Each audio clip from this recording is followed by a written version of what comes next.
Our final witness is Dr. Mark Luden. He's the Chief Executive Officer of Githammer Company in Westerville, Ohio. They manufacture the speaker and sound systems that are used in major theaters around the world, including IMAX. He's testifying on behalf of the Consumer Electronics Association. Welcome. I appreciate your testimony. Thank you very much. Chairman Graves, Ranking Member Velazquez, members of the committee, thank you very much for having me here today and for your efforts on this important matter. I also very much appreciated the depths of the questions the committee asked to the ambassador previously. As Chairman Graves said, my name is Mark Luden. I'm the president and CEO of the Githammer Company. We're based in Westerville, Ohio, suburb of Columbus, and we make the butt kicker brand of consumer electronics products. And what they do is let you feel bass like a silent subwoofer so that you're able to have the full experience without the volume. And our products are used by the world's best musicians, in home theaters, by video gamers, and in movie theaters around the world, and in Kansas City.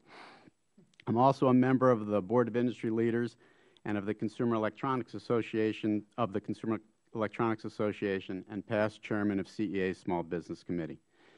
The CEA represents over 2,100 diverse technology companies, and my company, the Githammer Company, is proud to be among them. And we're also very proud to be a small exporter. I'd like to briefly talk about two things. First, that well-crafted free trade and free trade agreements can and do help small businesses. And secondly, to recommend three actions Congress can take to continue to help our small businesses grow and thereby allow us to hire more Americans. So why is free trade important to our small business? Historically, 35% of our sales are outside the U.S. In fact, in Q1 of this year, 45% of our sales were outside the U.S., 10% in Canada, and 35% outside of North America. In the past 6 months alone, we've shipped butt kicker brand products around the world. Spain, Belgium, France, South Korea, Brazil, the Netherlands, Germany, the UK, Singapore, Japan, Denmark, Switzerland, Portugal, Kuwait, and more, including product to a Chinese movie theater chain. So we're proud to let you know that we are shaking Chinese movie theaters, you-know-whats, with Kentucky-made butt kickers. So as you can see, exports are a vital part of our business. For example, the Korea Free Trade Agreement dropped an 8% tariff on our products that we sell to a Chinese movie theater chain, made us much more competitive. The new Colombia Free Trade Agreement should reduce the price of our products exported there by 11%. And we were just recently contacted by their leading cinema company asking about our products. So that will make us, I think, more competitive and have us a better chance to win that business. These lower costs help us sell more products and our international customers to buy more of our products.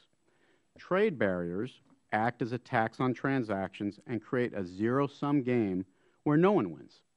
Trade barriers and trade policies can unfairly and disproportionately affect small businesses who are not able to absorb these extra costs, and it can make it harder for us to compete against large multinational companies. But well-crafted free trade agreements do not cause small businesses to lose jobs. Instead, they can be the reason small businesses create jobs. So what can Congress do to help? I'd like to make three recommendations. First of all, I ask you to support the Trans-Pacific Partnership, the TPP. This agreement is of key importance to CEA members and the tech industry as a whole. Successfully negotiated, it will include tariff elimination and removes technical barriers to trade. Secondly, support the expansion of the Information Technology Agreement. Githammer and CEA strongly support the efforts to expand the product coverage within this agreement. Since its passage, which I think was about 15 years ago, ITA has helped drive innovation, create jobs, open new markets, and lower consumer prices across the globe. Yet, since its passage, the product scope of this agreement has never been expanded, leaving products that we all use now, such as tablets and smartphones, outside of the scope of the current agreement. And finally, pass the Transparent Rules Allow Direct Exporting and Jobs Act, as sponsored by Representative Tipton. This act, the Trade Act, creates an easy-to-use tool for companies to access country-specific information regarding export regulations and trade requirements. And there's something to be said for simple-to-use tools. And you're right, I do agree. The SBDCs, they're not experts in it. So the Trade Act really will help.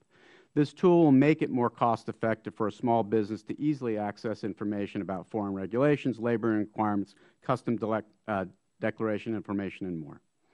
So thank you very much for giving me the opportunity to testify. I welcome any questions you may have.